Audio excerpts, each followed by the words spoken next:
Good afternoon. I'm Officer Christina Wood. I'm PIO with the California Highway Patrol Inland Division. Welcome. Today we are here to discuss texting 911. It's a new service that will be provided to the public. We have a few speakers today that you will be hearing from. First off, we're going to have Assistant Chief Bill Dance from the California Highway Patrol, after which Sheriff John McMahon from the San Bernardino Sheriff's Department, he's going to speak. Afterwards, Assistant Director Karen Wong from California Office of Emergency Services. You'll be hearing from them today, after which we will open it up for questions. First off, Assistant Chief Bill Dance. Thank you. Good afternoon, everybody. Public safety is a dynamic and fluid profession that requires ongoing strategies to ensure public safety. Technology is a perfect example of these strategies. Communications technology has expanded, and the ability for us to receive and respond to text 911s is finally here. Because of ever-changing technology, TDD, telecommunications device for deaf, and TTY, teletypewriters are becoming obsolete.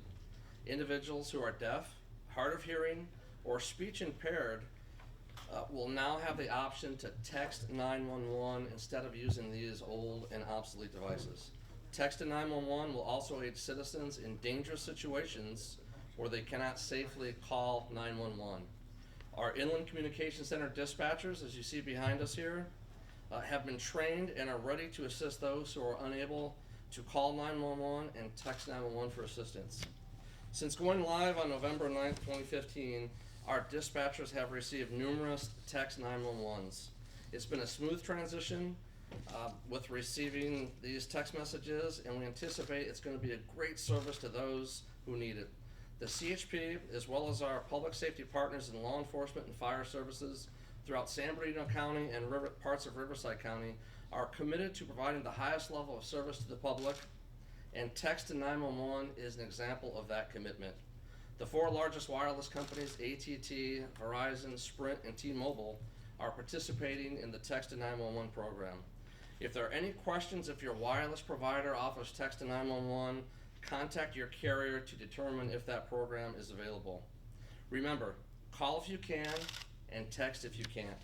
Next, I'd like to introduce San Bernardino County Sheriff John McMahon. John? Thanks, Bill. Good afternoon. As you've already heard from Chief Dance, this is an exciting day for us in the county, the official rollout of the text to 911. And you've heard some discussion already about folks that are hearing impaired, speech impaired, and the ability now to text to our dispatch centers. Most all the agencies in the county of San Bernardino and several in Riverside County are participating in this program. This technology has been available for about a year, and we knew it was coming. Although there is a couple limitations, as if your mobile device is in the roaming mode, it doesn't necessarily work every time, text to 911. But this is a critical piece of technology, and we need to continue to evolve as technology does. This gives folks another opportunity to report crimes and to contact our 911 dispatch centers. And just to reiterate, call if you can and text if you can't. It's my pleasure now to introduce Karen Wong from OES. Hi, thank you very much, and I really appreciate the opportunity to be here today. Cal OES has statewide responsibility for 911 in California, and we couldn't be more proud to partner with San Bernardino County and Riverside counties on rolling out text to 911. They're true leaders in the state of California. With the 23 PSAPs, it will absolutely change the way people can communicate with 911. And you've heard already from both of the speakers, call if you can, text if you can't, and we need to be sending that mantra out. But there's been so many situations in the past where text to 911 would have been so valuable to the person calling. So we're, again, so proud to be a partner with the two counties in rolling this out. I want to specifically thank some of the folks here. The San Bernardino County Sheriff, John McMahon, he truly has been a leader. As soon as text to 911 became available about a year ago, the first thing we started hearing at the state 911 office is San Bernardino is interested. And so having that type of leadership in California truly sends a big message to the constituents. Cindy Freeman, San Bernardino County Sheriff Dispatch, has also been a true leader in this. Without her dedication and drive to get this moving forward, it wouldn't have happened as it has. So we at the state truly thank both of them. And we want to thank the CHP, all of the staff in the 911 office, and our industry partners. Thank you very much. Great, thank you, Karen. I'd like to thank all our partners for being here today, and I know there's probably some questions that you have. We have some experts here we have Cindy from the Sheriff's Department and Michelle Bland from the CHP. So if there are any questions, I'd probably turn it over to the experts to Is there a answer way those. to demonstrate this so we can actually see it and kind of look at it and get a sense? Well, Yes. You could actually do a text right now, and it would go to, most likely it'll go into that room there. Will I get cited for a false report? Just put on there, if you want, just put test. You can- Really? You can text text. Now, is this two-way? Not everybody, just Is this- one. Is this two-way communication then? So if I'm texting a 911 message, are you gonna confirm it and then ask me questions via text as well? Yes. Okay, can you Yes. talk a little bit about that and identify yourself and title, please? Cindy Freeman, Cyndee, Freeman, Freeman. I'm a communications manager with the San Bernardino County Sheriff's Department. So can you walk us through what happens if I text you a 911 message? You text via your, it's an SMS text to 911. You need to put what your location is. It's very important, and also what the emergency is. The dispatchers here will receive that and just start a conversation. It actually looks like the solution we're using looks like a regular text session when you're texting anybody. But then you get into a dialogue then with the dispatcher then. So they'll Correct. ask you critical information and you're providing critical information. Absolutely. We have canned messages, and we also have the ability to go away from those canned messages and type something specific. Does it go up on a special new screen, or what? It's a what web-based application, and it's actually on our computer-aided dispatch screen. Most of the agencies have it on their computer-aided dispatch screen.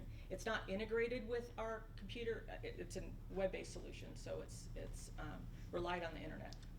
How soon before you have it in Spanish? That's a good question. Spanish translation, they have been working on that for over a year now, and we heard hopefully by the first of the year we'll know more, maybe a date, but that's not something that we're personally working on. It's the vendor as well as language line interpretation services. For those agencies that have been using it for a while, can you tell us about what's working and what needs to be improved either on the citizens end or the emergency agency end? One thing that we've noticed is, and it's based on the carriers, is location accuracy varies greatly based on the carriers. That's not something we have any control of. We've noticed some carriers are pretty much spot on, some are off. But as we've been testing over the last year, we've noticed that is changing. It's new technology. We're the first region in the state of California to have this technology. So I don't want to discuss which carriers have, which differences, but that's a question better suited for the carriers. But I think it's important that the citizens reach out to their carriers and ask them how they route.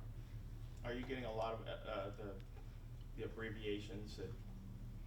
No, actually, no, and that's important too. We want to make sure that the citizens know to send us plain text, not abbreviations, and we will respond the same way. All of our dispatchers have been trained to respond not in abbreviations Or emojis? or emoji. No emojis. We can't accept emojis. It'll bounce back. So Now the system knows where the phone is. again, it depends on the carrier.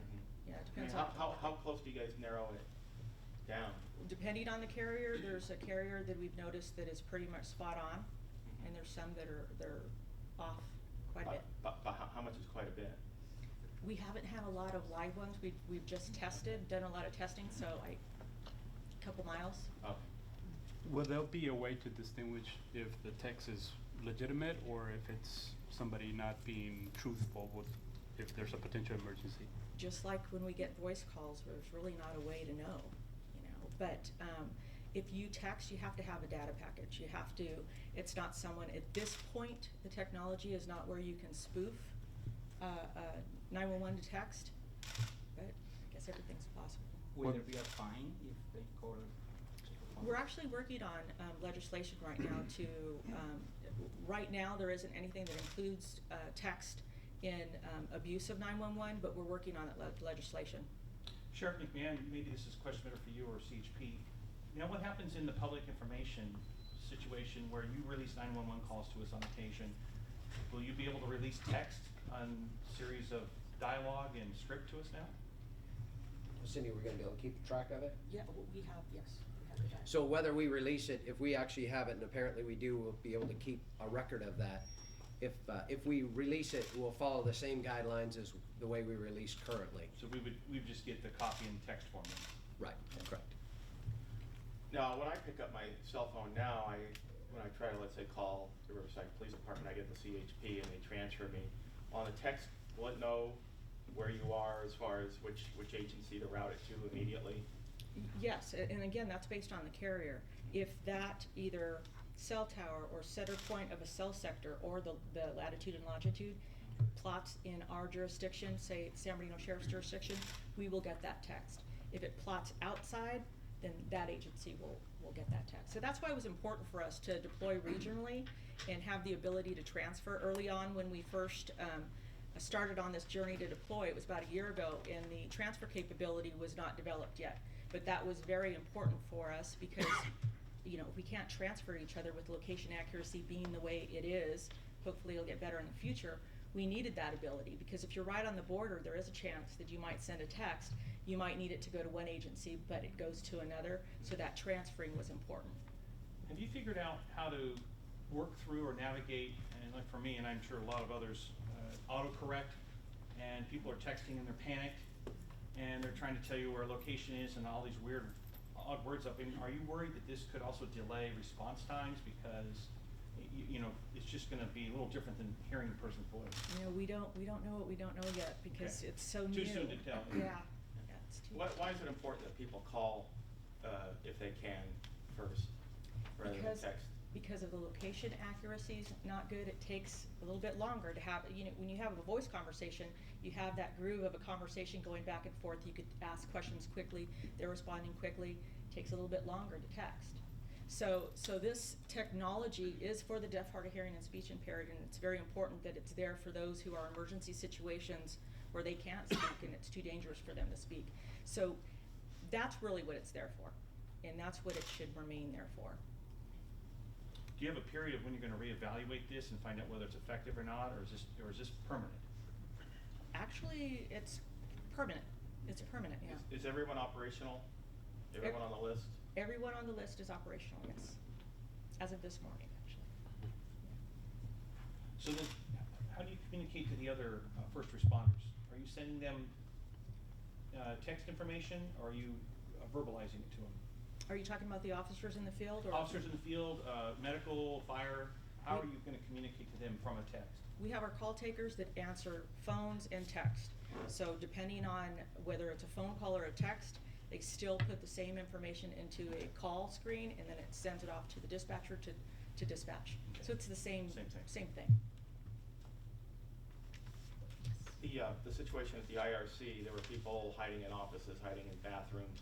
You see that as kind of a textbook situation where people could, who are afraid of being discovered, could use the 911 text system? Absolutely. Absolutely. I guess finally, I notice a lot of 911 calls, your dispatchers try to keep people on as long as possible until help arrives. Is that the same sort of method here? You're just going to keep texting in a dialogue until it's clear, or is that the idea? You're going to keep communicating with them via text? Yes, and our dispatchers are the only one who could release a text to 911. The person initiating the text cannot release it. So we will keep that text session open. It's a text session. We'll keep that session open until we've finished asking our questions or So they can't our disconnect officers. from you? No. Once they connect, they're connected unless we disconnect. And have you already figured out then, can you ping and do you verify and sort of re-verify who this person is? Is that information from their cell phone already popping up? No. Location and all that? No, but we do have, just like we do on voice calls from wireless devices, we can contact the carriers to find that information out. Okay, but it's not something that comes up in real time? No. Okay.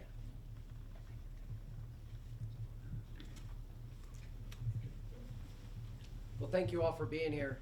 And I want to give a big thank you to the California Office of Emergency Services, because they're the ones that funded this technology and allowed us to move forward with this program. And again, as you heard, it's state-of-the-art, and we're the first region to do it, and we're very proud of being ahead of the technology. Thank you all for being here.